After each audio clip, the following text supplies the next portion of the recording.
Tècniques per moure's lateralment per la xarxa. En aquest vídeo aprendreu a moure's lateralment per una xarxa.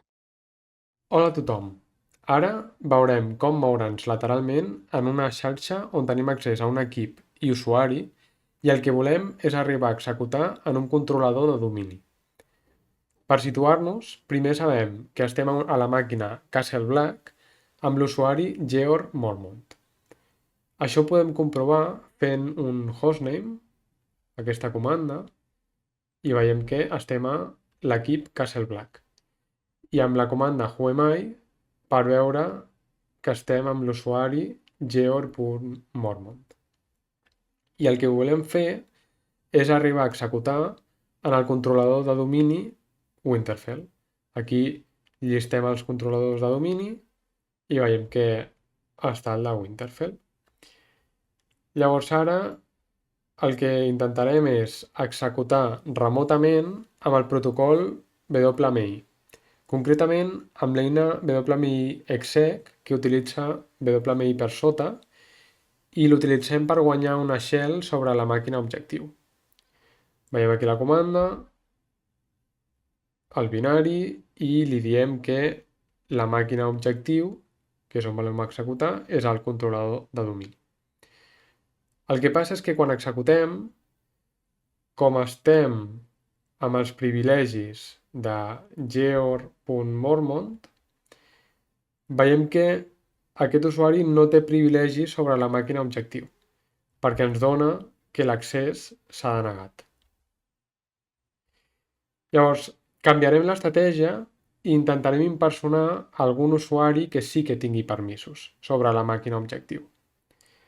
Tenim aquí ara a un altre equip, el Bloodhound, i veiem que per fer reconeixement sobre el controlador de domini Winterfell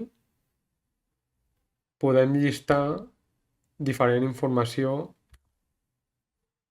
de la màquina.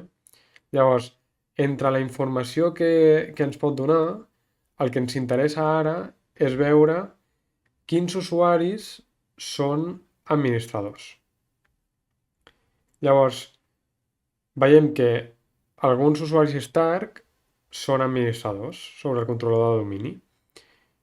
Llavors, és possible que si ens fem passar per algun d'aquests usuaris, puguem executar en el controlador de domini Winterfell. El següent que farem és veure si en la màquina en la que estem podem aconseguir material d'autenticació d'algun d'aquests usuaris Stark. Per això el que farem és executar directament Mimikatz per accedir a LSAS i intentar treure algun hash NTLM. Veiem aquí que executem la comanda de securelsa logon passwords i traiem varis hashes de diferents usuaris. Anem baixant per veure si trobem algun Stark i ara identifiquem que està el Rob Stark i que tenim el seu hash NTLM.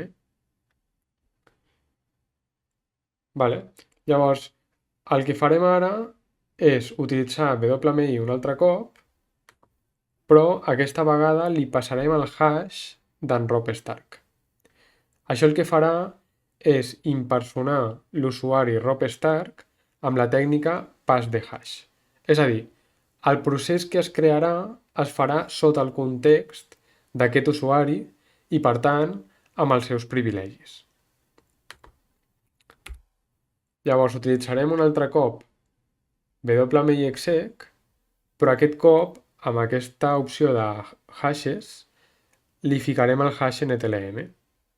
I, d'igual manera, posem que l'objectiu és el controlador de domini Winterfell, però li indiquem que el que volem és que s'autentiqui amb l'usuari Rob Stark.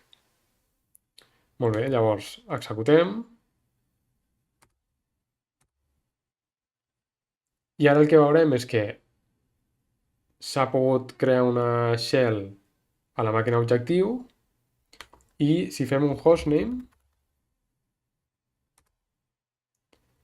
veiem que estem al controlador de domini, Winterfell, i amb un Whoami que estem sota els privilegis de l'usuari Robb Stark. Heu vist com obtenir material d'autenticació. Com utilitzar-lo per moure'ns lateralment per la xarxa.